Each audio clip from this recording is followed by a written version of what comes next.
has few enemies. Commentary Magazine, perhaps his most important strength is his likability. New York Magazine, the nice guy who finished first. But all that was before Elon Musk put up a certain post on X.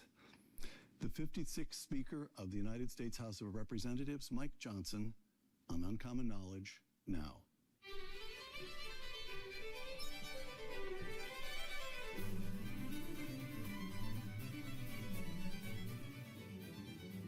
Welcome to Uncommon Knowledge. I'm Peter Robinson. A native of Shreveport, Louisiana, James Michael Johnson earned both his undergraduate and law degrees from Louisiana State University, then worked for the Alliance Defense Fund, an organization devoted to defending religious freedom, free speech, and the sanctity of life, marriage, and the family. In 2017, Mr. Johnson was elected to the Louisiana House of Representatives. 2 years later, Louisiana's 4th Congressional District, located in the northwest part of the state, sent Mr. Johnson to the U.S. House of Representatives. And in late 2023, Mr. Johnson's fellow Republicans elected him Speaker of the House. He has held the gavel ever since. Mr. Speaker, thank you for permitting us to join you here in your chambers. By the way, I should note that I was here once before, half a century ago, when I met Carl Albert. Wow. I was in a high school program. Carl Albert of Bug Tussle, Oklahoma. I believe that was his hometown. All right. Thank you for making the time. The 119th Congress, Republicans hold 220 seats in the House to the Democrats' 212. I think that's the current count. The Democrats, a couple have died. Yes. All right. You preside over the narrowest Republican majority in the House of Representatives since 1931. And that makes your job impossible. Nobody can move legislation through a chamber when it can only afford to lose 3 votes. But you've done it. And on May 22nd, you found the votes to pass President Trump's One Big Beautiful Bill Act. The bill is passed, which you have now sent to the Senate. It passed by 1 vote. Everything looked done. And then, earlier this week, Elon Musk put up this post on X, quote, "I'm sorry, but I just can't stand it anymore. This massive, outrageous, pork-filled congressional spending bill is a disgusting abomination. Shame on those who voted for it." And since then, Elon Musk has issued a number of calls to kill the bill. Here's a second quotation. This is you. "We worked on this bill for 14 months. You can't go back to the drawing board, and we shouldn't. We have a great product to deliver here." All right. That part of the country that pays any attention at all to politics is watching this go back and forth, scratching its head. A great product. Yes, indeed. Peter, welcome to the ceremonial office of the Speaker's chamber here. I'm glad to have you. I'm a big fan, and glad to be with you. Thanks for the opening. This is it's been very confusing for me. Elon I count him as a good friend. I've gotten to know him well over the last many months since he's jumped on the Trump train and was part of the team. And I mean, we traveled together. I've visited with him a lot, and had talked him through what we were doing with the One Big Beautiful Bill, the necessity of it. Remembering, as I reminded him, and I've reminded him even in the last a couple of days, this is not a spending bill. He keeps calling it a spending bill. It's not. It's a budget reconciliation bill, and it's a critically important one. It's a critically important distinction right now because the margins are small in the House and the Senate. Right. Chuck Schumer and the Democrats are in no mood whatsoever to help deliver the Trump agenda, right? The America First agenda, which we all promised everyone. And this is the vehicle to do that, because when you are reconciling a budget, you only need 51 votes in the Senate. So we're trying to put everything into this that we can under the rules of the Senate. And the Byrd rule is something people will hear a lot about. You can't do big policy changes. You can only do things that reduce the deficit, reduce the budget. So in that effort, I foresaw, many of us believed, that we would have this moment of unified government. I forecast this early last year on the campaign trail. And I told my colleagues that we gathered all the committee chairs in the House together. Steve Scalise, the leader here, majority leader. And I, as the Speaker, we gathered all of our Republican chairs together and we said, our dear friends, we're going to win the House, the Senate, and the White House. President Trump is coming back, and we cannot be caught flat-footed as we were in 2017. If you remember, no one thought President Trump would win the first term. Everybody assumed Hillary Clinton was going to be the president. So my predecessor at that time, Paul Ryan, who's a brilliant guy, great guy, he and the others, the leaders in the Senate, they were not prepared for the moment that was delivered when we had unified government and we had this opportunity to change everything. I was a freshman back then and was frustrated that it took so long to get going. You saw it all happen. You saw it all happen. So I determined to myself back then, I was kicking rocks as a freshman, mumbling to myself, oh man, if I'm ever in charge, we'd never be in this position. Of course, I had no idea that this would come. But so in March of last year, 2024, we gathered all the chairs together and we said, guys, we're going to have an opportunity to do an historic piece of legislation through the budget reconciliation process. We believe we'll have unified government. We'll have majorities in both chambers and President Trump in the White House, but we believe those majorities might be small. So let's think now strategically about what would be our top priorities in each of your areas of jurisdiction.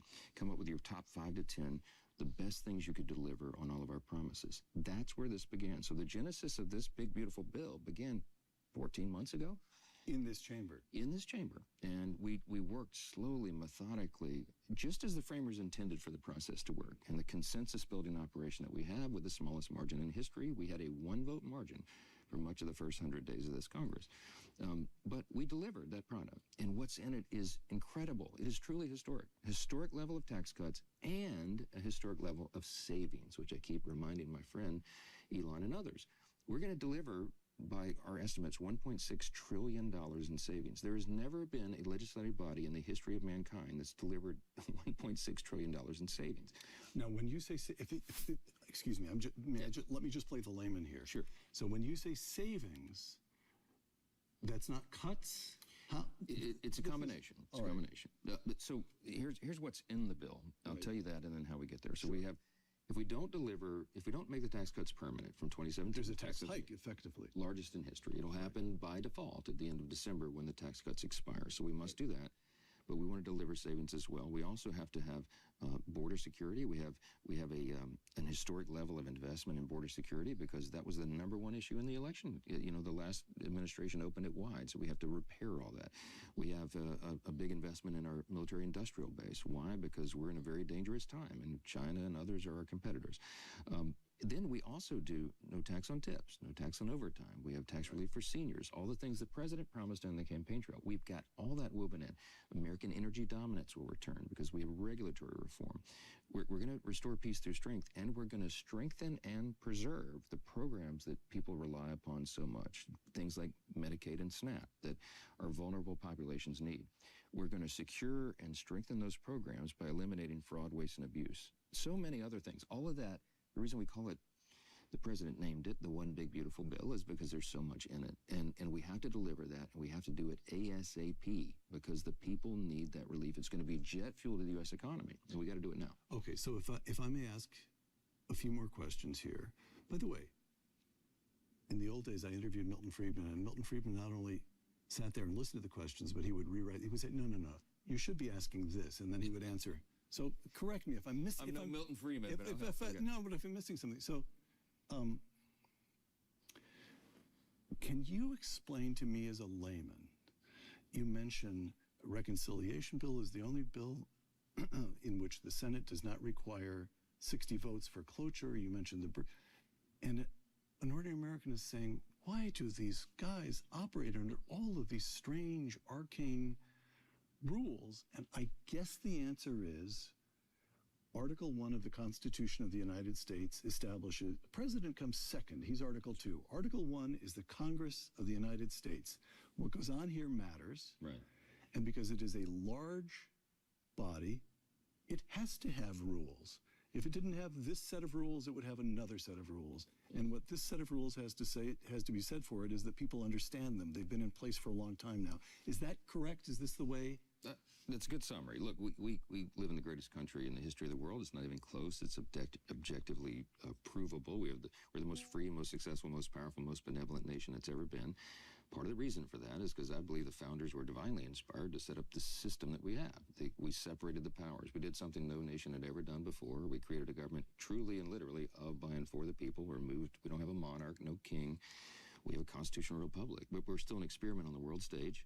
You're only 250 years into this almost, and we don't know how long it'll last. But the structures they put in place are critically important. And this institution, while not perfect, is the best one in the world. It's the greatest deliberative body on the planet. The House and Senate operating as they do, with the separation of powers as we have, and with the checks and balances, and with all these safeguards that were built in. Now, they're frustrating sometimes because they seem archaic, and it takes a long time to move legislation. It takes a long time to build consensus, especially when you have small majorities. But you have to appreciate the genius of what this is, and it's created the greatest economy, the greatest nation, the strongest nation. So we respect it, even though we're frustrated by it sometimes. So I'm wondering if we could just if you can take us through a little bit of the practical politics. You got this thing, the One Big Beautiful Bill Act, by one vote. So now, Elon, others in the press, I don't want to put words in Elon's mouth. There's a lot out there that on my X feed. I can only imagine what's on your X feed. I don't read it. It seems to suppose that you have the power to tell these guys how to vote. And that, of course, isn't so. No. These are independent human beings. What was it Sam Rayburn said, that being Speaker of the House is like trying to keep 435 frogs in a wheelbarrow? Okay. So generally, I just want to see if I understand the practical politics in brief. On the one hand, you've got plenty of conservative Republicans who want cut, cut, cut. On the other hand, you've got more moderate Republicans. I'm thinking of 2 or 3 who come from upstate New York, who have older populations that they're representing, who would be more frightened about cuts in Medicaid, Medicare, who are saying, fellas, if we cut any more deeply, I'm going to lose my next election, and you can't get anything done if we lose this majority. Correct? That's those are the 2 poles between which you have to maneuver. Yes. Is that right? Yes, and even more dynamics. When the great speaker Sam Rayburn said that in the early 1950s, that was before the 24-hour news cycle, when every individual member had their own brand, their own comms shop, their communications operation, their own production companies. I mean, this is... Right. And everybody is on social media, and they're trying to feed the beast every 5 minutes, and they can go on every 30 seconds, literally, and explain what they're disgruntled about in a particular piece of legislation. None of those dynamics were present in previous generations of Congress.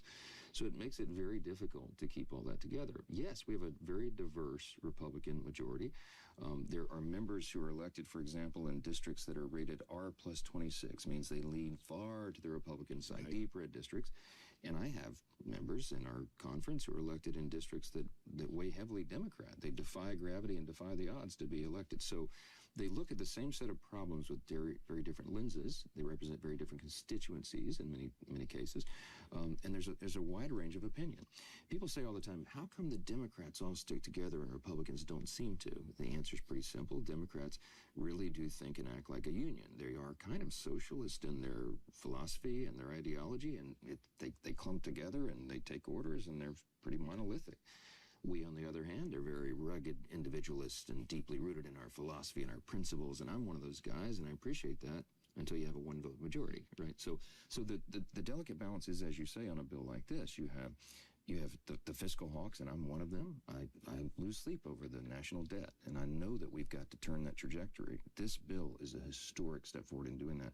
But then you also have persons, as you said, who are in very tough re-elect situations every 2 years.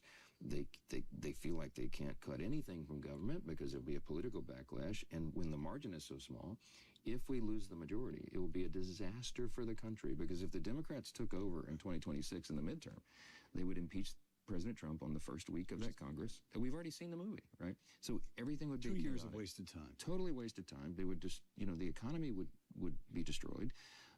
It would be a disastrous situation. So we have to not only deliver on the legislative agenda, we have to keep the politics in central focus as well. And I've got to make sure that we win that midterm election and grow the majority so that we can give President Trump 4 years, not just 2, and we can deliver on this step-by-step process that we've designed.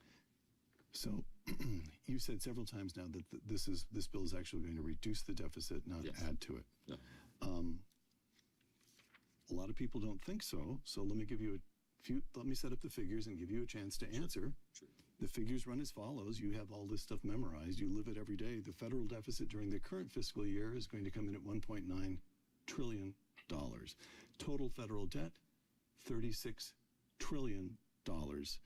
About 100%, this is on the most conservative estimate I could find, about 100% of GDP, by far the highest since the Second World War. By the way, nobody can blame you for that. Took a long time to get this. Exactly.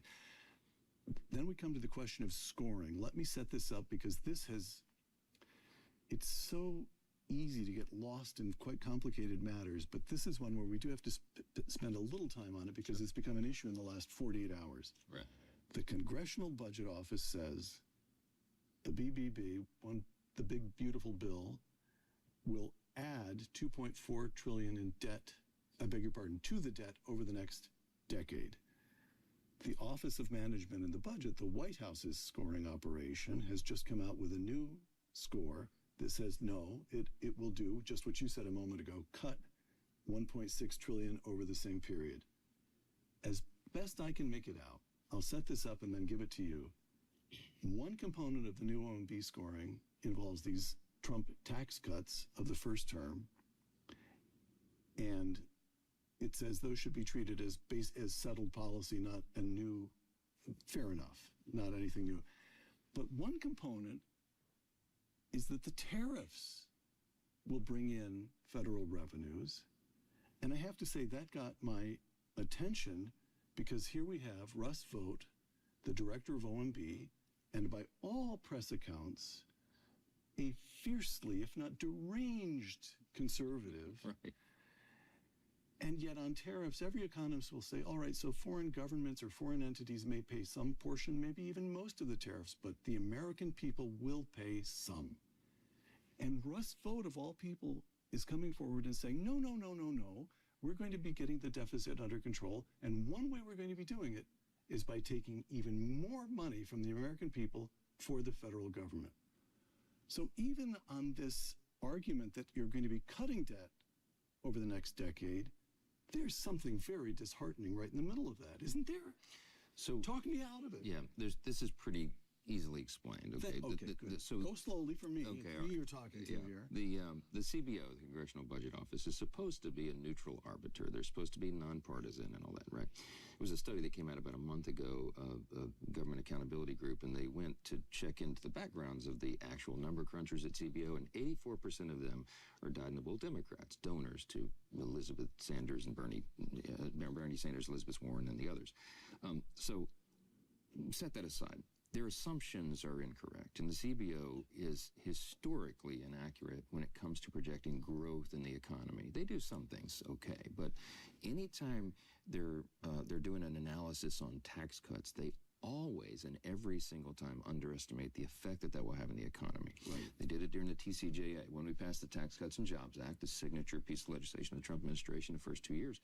Mr. Speaker, they did it in the 1980s during the Reagan period. Exactly. I remember that. All right. I was talking to Newt Gingrich the other night. He said they did it to us in the 90s. They dramatically undercut. So there's a history here. They missed the analysis on the TCJA, the Trump tax cuts, by $1.5 trillion with a T, okay, because they underestimated the growth that would be brought about by tax reduction and regulatory reform. We're going to do that same thing this time on steroids, right? Because President Trump had 4 years to think through this and plan it. We did as well. And the big, beautiful bill takes the same principles and policies of the Tax Cuts and Jobs Act of 2017, but expands it dramatically. So we have a massive collection of pro-growth policies in the one big, beautiful bill. We believe, I know, that they are dramatically underestimating the growth that will be brought about in the economy. We have to get our fiscal house in order, we have to do two things. We have to reduce spending, which we are, and we have to foster true growth in the economy again at rapid levels quickly and so that it's sustained. This is what that will do. They are assuming, and that number the CBO put forth, an anemic 1.8% growth rate over 10 years. Never in U.S. history have we sustained less than 2% for 10 years. It's just not even real. They're discounting the growth, and they are not making any account whatsoever for tariff revenue or the new trade agreements, the fixing the imbalances, none of that. That's all off the table. So it's a very myopic and I think very closed-minded view of what will actually be accomplished here. Russ Vought, to your point, runs the Office of Management and Budget. He's probably one of the greatest known fiscal hawks in America, and rigid about these things. And he's done the math and carefully calculated that what we're saying is true. We are basing this not on hopeless, groundless optimism, but what we experienced in the first Trump administration. And everybody will remember, before COVID, I mean, it seems like 20 years ago now, but the first 2 years of the Trump administration, because of those pro-growth policies, reducing taxes, reducing took off like a rocket. Right. We had the greatest economy in the history of the world. Everybody was doing better. Every demographic, more jobs, more opportunity, higher wages, more job participation. We're going to do that again, but we're going to do it on steroids. The tariff revenues don't bother you? Look, I'm a Reagan Republican, and I always fashioned myself that way. And one of our core principles is free trade. But every time I would talk to President Trump about it over the last 9 years, he would say free and fair trade. Fair point, right? Look, there was a blind spot that many of us had, Peter. Like, we were still living in the relic of the World War II era. If you think about it, after World War II, America emerges as a superpower. Europe has to be rebuilt. Everybody does all the trade arrangements and agreements. And they said, well, Americans can afford it. We can't. Let's charge them a massive tariff, and they won't do it to us. And so there's this huge disparity that was out there. And in some places, over 100% difference between the tariffs. The president's 100% correct on that. And what he's done to shake it up, while it made people nervous initially, it's going to pay off now. And we didn't have this massive increase in inflation and consumer prices that everybody projected. And I think it's settling out in time to have met the objectives and to get us in a better position. It's going to be good for the country. All right.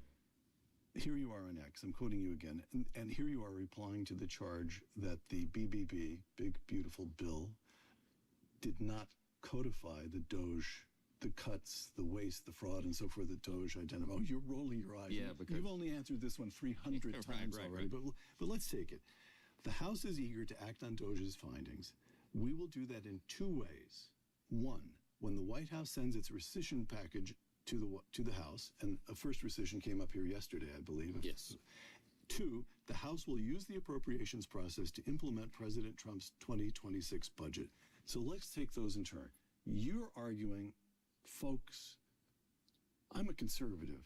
I promise you this is the best bill we could have gotten, and it's actually pretty good, but it's just the beginning. Correct? That's the form of your argument. That is it. And all right. Yes. So rescissions and then the appropriations bill. Very important to understand why that is, because we were talking about the archaic rules. Yes. Okay, so when you're doing a budget reconciliation bill, which is what the One Big Beautiful Bill is, you cannot make changes to discretionary spending.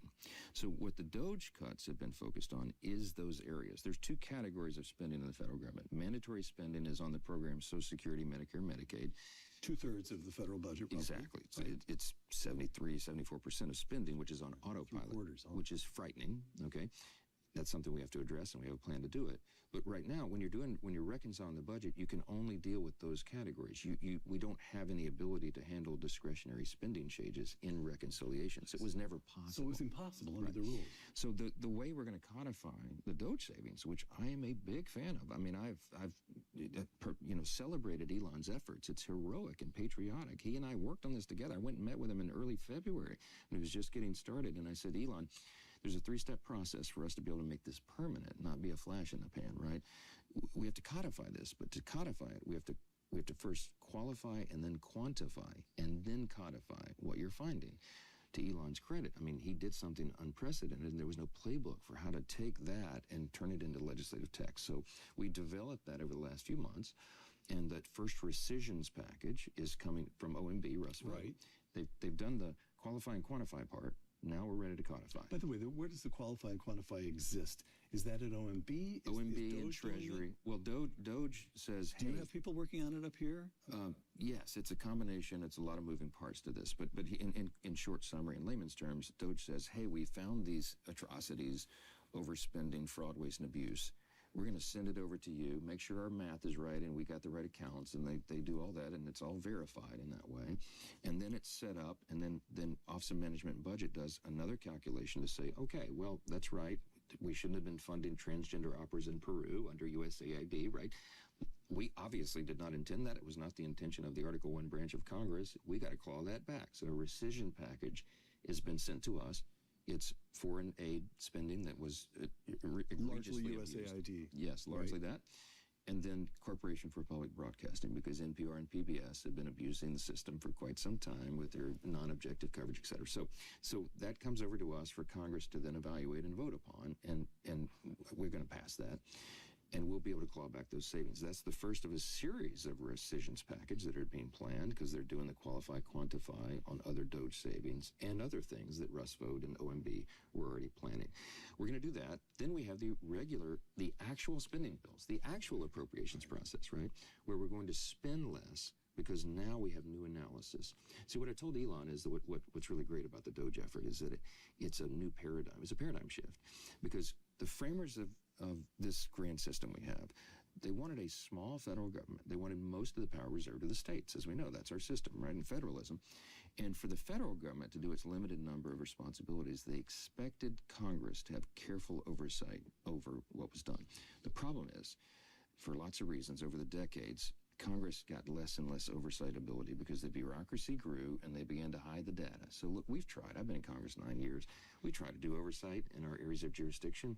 We ask the agencies to come in and testify. We look at documents. We look for we've subpoenaed information before. And they just stiff you, essentially. Well, they just don't show us all the detail that Elon was able to find. Why? Because he got inside the belly of the beast.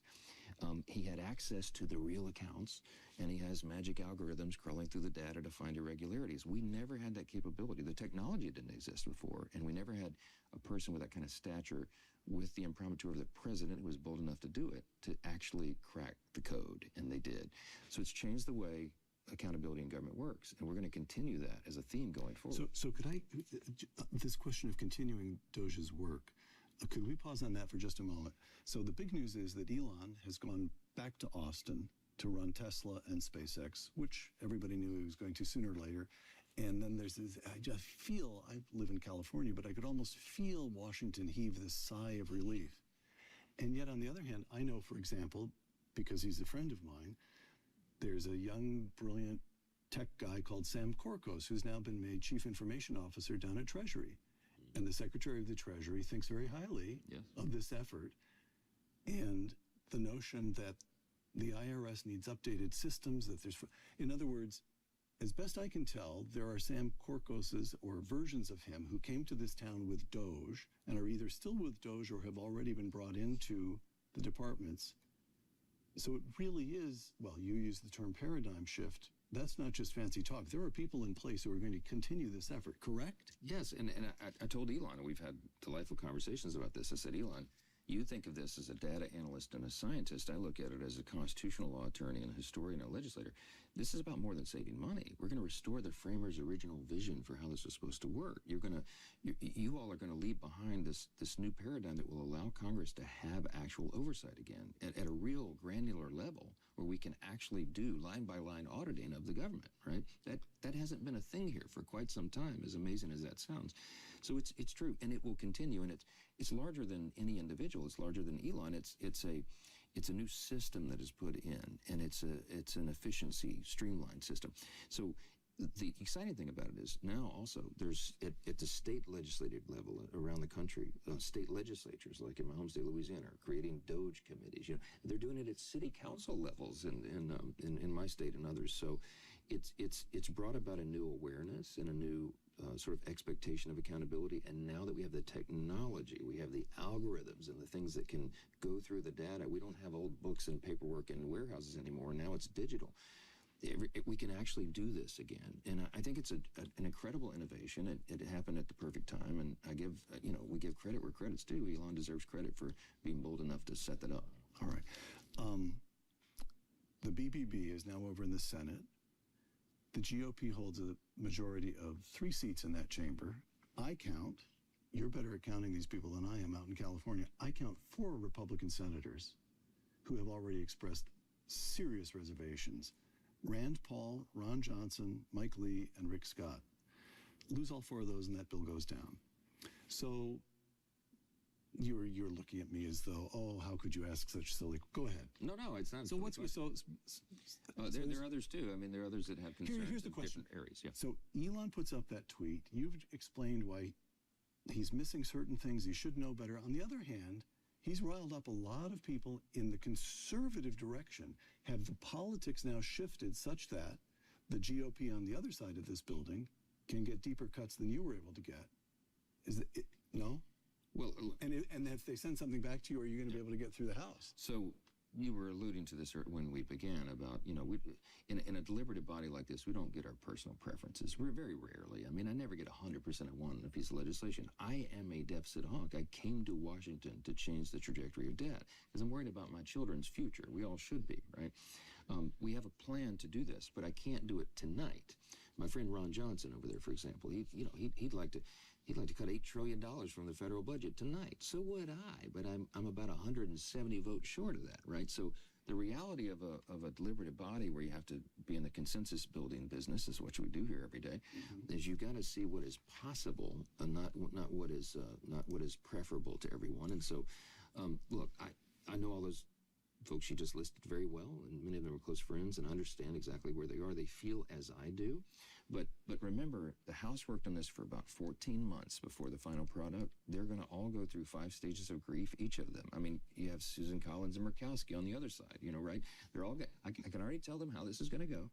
But is John Thune in touch with you? Is the leader in the Senate? We're a one-team approach here, and because his job is almost as miserable as yours. We empathize daily, and I had lunch with the Senate Republicans 2 weeks ago on Tuesday, 2 days before we passed the bill in the House on that Thursday. And I told them, I said, I'm going to deliver this product at the end of this week. I don't even think half of them believe me that, they didn't think it was possible. But I said, just on the outside chance I'm right, okay, I'm going to send you a product that is very delicately, very deliberately negotiated. There's a very careful equilibrium here, understanding I have more than 170 additional personalities than you do to deal with over there. And it took us a long time to get there. And I said, I'm crossing the Grand Canyon on a piece of dental floss here, okay? I know you have lots of preferences and you'd like to improve the legislation, and I would welcome you to do that. But you have to recognize you cannot modify it much, because if you load me up on one side or the other, we're not going to cross the canyon. And all of us fall together, you understand, because the entire agenda is wrapped into this legislation. The entire Trump agenda, the entire America First agenda, all the promises we've made. And if we fail in this endeavor, it means, remember, the importance of reconciliation, 51 vote threshold in the Senate. If we don't succeed in this, we're going to run out of time. The tax cuts will expire, largest tax increase in U.S. history. Debt cliff comes upon us about mid to late July. We will have no foreseeable way out of that dilemma. The Democrats are not going to help on any of these substantive matters and all the beautiful policies, things that are entwined in this. We're in serious trouble. And so I think they recognize the reality of that. And at the end of the day, I will never ask any of my colleagues, I tell them this all the time, I will never ask you to compromise any core principle, but you are going to have to compromise your preferences, because that's the way this works. All right. Mr. Speaker, give me a moment, if I may, to set up one last question about this overall question of spending. If I may, let me begin with the clip. Let me show you a brief video clip. On the classic. As I said before, keep your eye on one thing and one thing only: how much government is spending. Because that's the true tax. Every budget is balanced. There is no such thing as an unbalanced federal budget. You're paying for it. If you're not paying for it through it in the form of explicit taxes, you're paying for it indirectly in the form of inflation or in the form of borrowing. The thing you should keep your eye on is what government spends.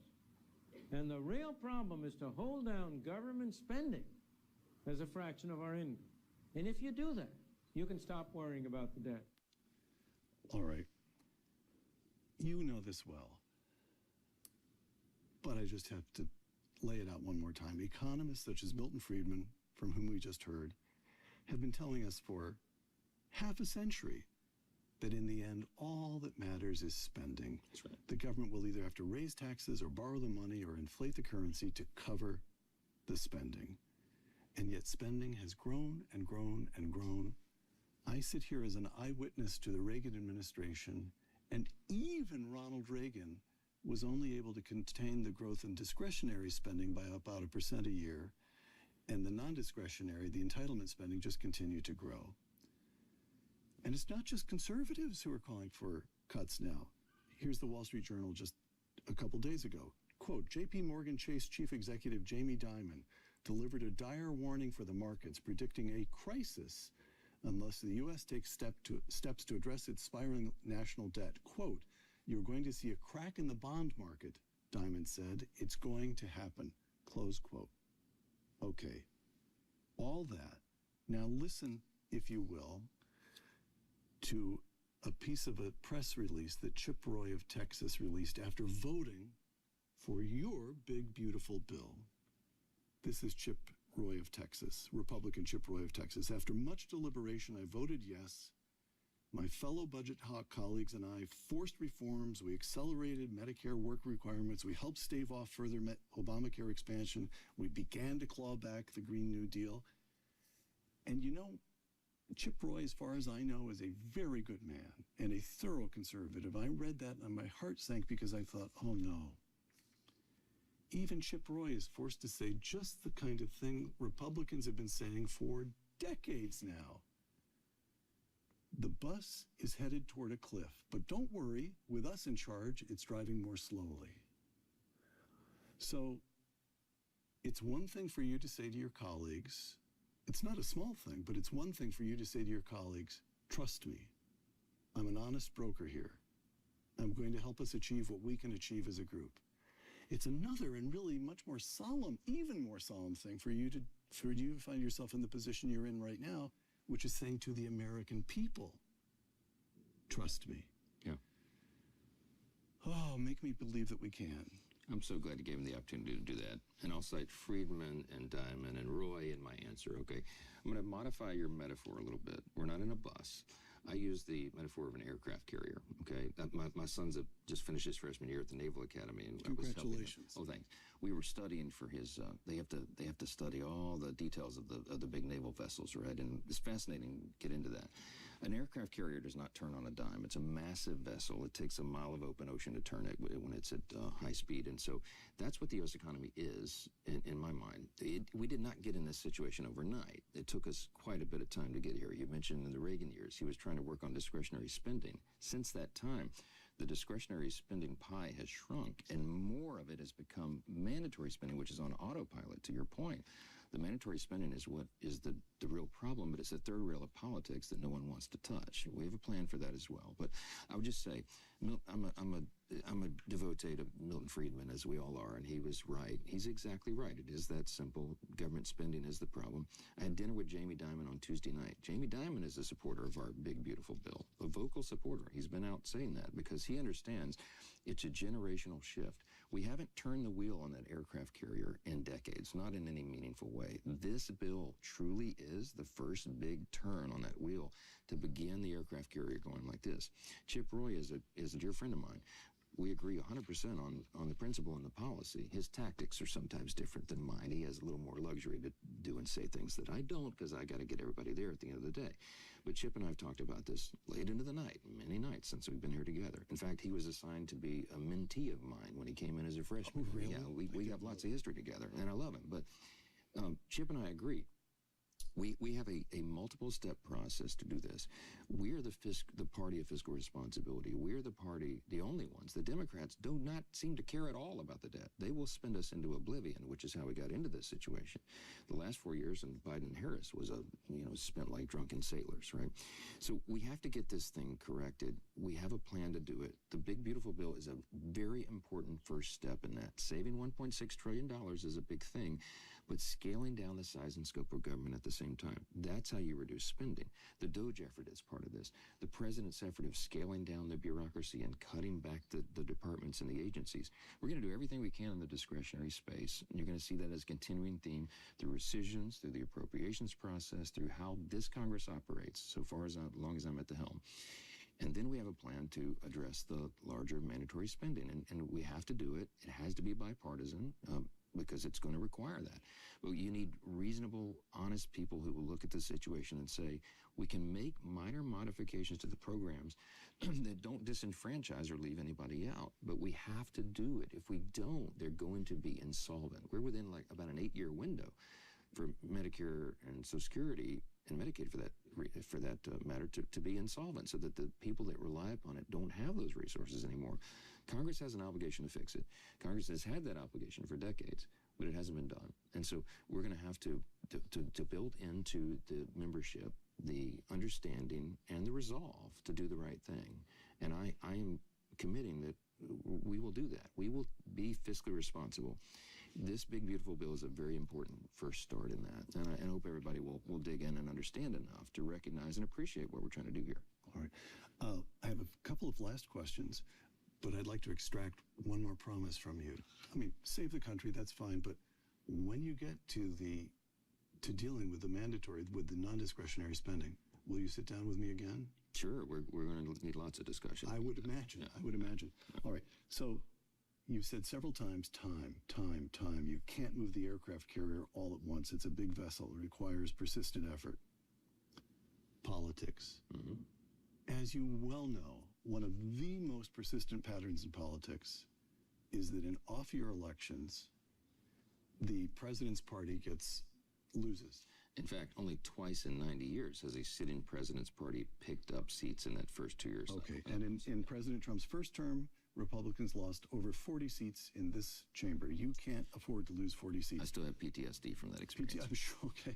On the other hand, the Democratic Party, all the polling shows that the Democratic Party is speaking of history, they're, for sure, if you just look at poll numbers, if you look at charts, this moment is anomalous. It is. So do you believe you can succeed? Yes. You're going to survive the midterms? Oh, we're going to thrive in the midterms. Let me tell you why. Two quick reasons. You really believe it? I'm looking at your eyes. That is not a man spinning me. You really believe that? I absolutely believe that's going to happen. And they underestimate me every day around here. And I'm telling you. Oh, I'm listening. You've got my attention.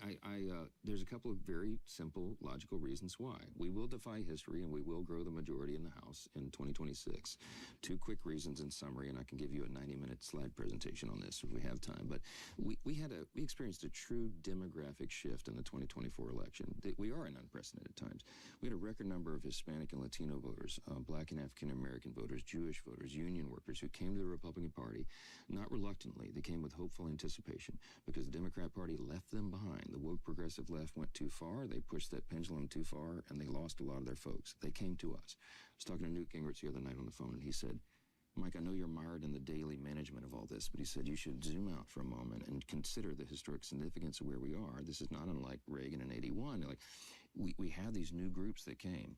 If we deliver and demonstrate for them that they made the right choice, that it really is our conservative common sense policies that lead to human flourishing. It's better for individuals, families, states, and the nation as a whole, their communities. They will stay with us, and we can have a durable governing common sense majority for 10 years or longer. This is how you change a country, okay? So we had a demographic shift, and I believe we're going to hold.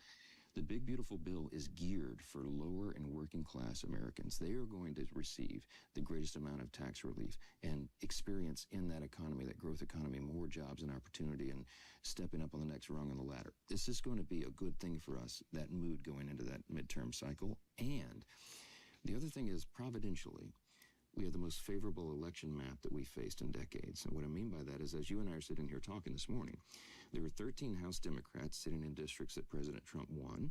There were 21 House Democrats in districts he came within 5 points of winning.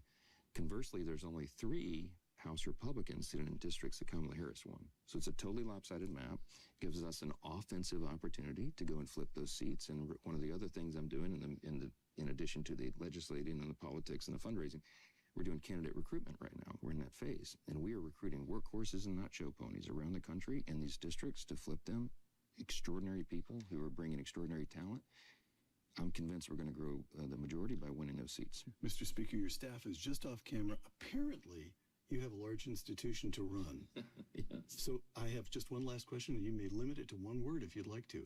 To my astonishment, the man who has the worst job in the United States of America appears to be enjoying himself. Is that true? It's about perspective, you know. I mean, it's not an easy job. I'm a wartime speaker. I have been in 5th gear since October 25th of 2023. There's no break. There isn't. You can't. I can't take my hand off that wheel on the aircraft carrier for 1 second. But I understand that it's a duty and a calling. That's how I see it. And I'll leave you with this. My great solace is what John Quincy Adams said. You know, he was the hellhound of slavery, you know, and he was president, but then he came to serve in the House because he wanted to eradicate slavery, right? And he kept bringing the resolution over and over to end it, and he kept failing.